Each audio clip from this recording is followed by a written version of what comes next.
संविधान बचाओ रैली में कांग्रेस नेताओं ने केंद्र की मोदी सरकार पर जमकर हमला बोला।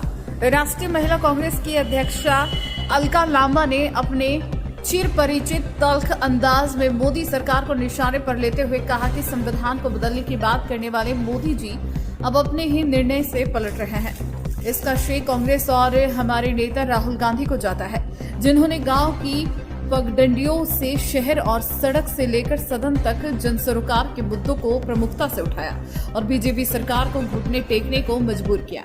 अलका लांबा ने कहा कि बीजेपी शुरू से जातिगत जनगणना का विरोध कर रही थी, लेकिन अब अपने ही फैसले से पलटकर जातिगत जनगणना को लेकर सेंट्रल कैबिनेट से प्रस्ताव पारित कराया। उन्होंने कहा कि हम इससे संतुष्ट नहीं है और न ही बीजेपी के झांसे में आएंगे, क्योंकि बिहार में जहां एनडीए की सरकार है जातिगत जनगणना हुआ, लेकिन इसका लाभ आम लोगों को नहीं मिला। इसलिए कांग्रेस उस समय तक अपना आंदोलन जारी रखेगी जब तक जिसकी जितनी आबादी उसको उतनी हिस्सेदारी नहीं मिल जाती। उन्होंने पहलगाम अटैक पर भी मोदी को आड़े हाथों लिया और इसे गृह मंत्रालय की नाकामी बताया। उन्होंने मंच से और क्या कुछ कहा, सुनाते हैं आपको। गांव में जो आतंकी हमला हुआ है, आज राहुल गांधी जी ने कांग्रेस के कहने पर सर्वदलीय बैठक बुलाई जाती है, लेकिन इस सर्वदलीय बैठक में सरकार का मुखिया प्रधानमंत्री नरेंद्र मोदी जी नहीं आते।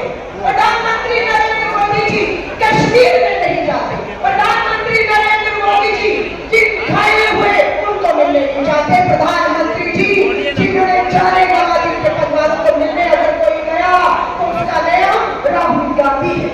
राहुल गांधी सर्वदलीय बैठक में आते।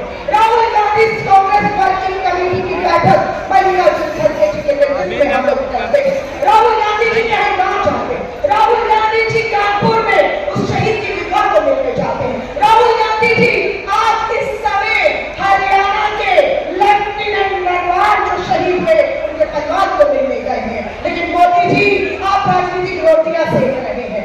आप चुनावी राज्यों में जाकर इन शहीदों की जो है चिताएं अभी ठंडी नहीं हुई और आप खेलियां मुस्कुराते हुए कर रहे थे। मैं देश को कहूँ, आज देश के सामने पाकिस्तान के आतंकियों को मुंहतोड़ जवाब देने के लिए पूरा विपक्ष कांग्रेस खड़ी है। प्रधानमंत्री जी हिम्मत दिखाओ, घुसो पाकिस्तान में, घसीट के लाओ मौत के बिल्कुल हुए कुएं में धकेलो जिन्होंने हमारे निर्देशों को अभी नहीं पहलगाम में भी पहलगाम से करीब पुलवामा 40 जवान शहीद हो गए। कहते हैं मुंहतोड़ जवाब दे दिया। आज वो आतंक फिर सर उठा रहा है। जातिगत जनगणना इस देश में हो, हम ये चाहते हैं। राहुल गांधी जी के पीछे आज कांग्रेस का एक कार्यकर्ता ताकत बनकर खड़ा हुआ।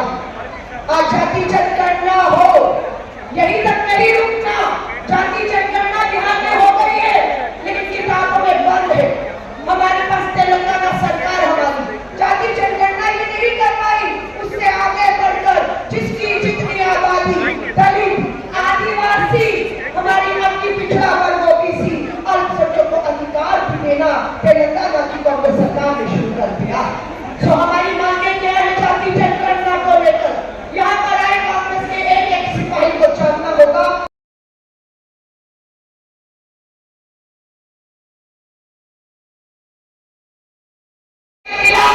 आरएसएस भाजपा थी, उसी जाति जनगणना की मांग को लेकर श्री राहुल गांधी जी देश भर में निकले इस नारे के साथ कि जिसकी जितनी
लेकिन हुआ क्या, पता लगता है कि पहलगाम में 26 लोग निर्दोष लोग देखते देखते मौत के मुंह में चले गए।